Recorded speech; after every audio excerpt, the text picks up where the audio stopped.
အုံးကြီးကြည့်ပါမယ်အုံးကြီးရေအုံးကြီးတစ်ခွက်ဆိုလို့ရှိရင်လည်းရေကိုတစ်ခွက်ထည့်ရပါမယ်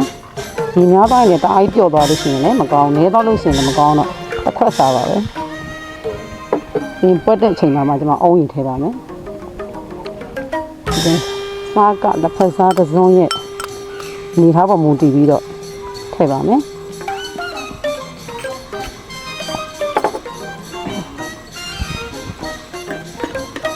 မမြင်ရပါနော်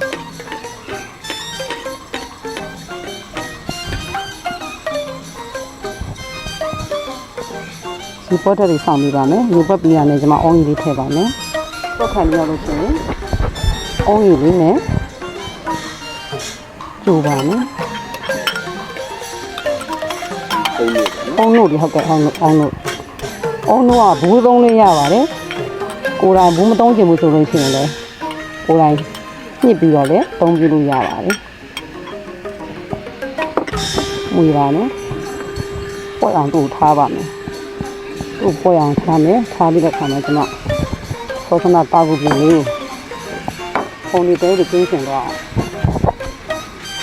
ဒီစစ်ပါမယ်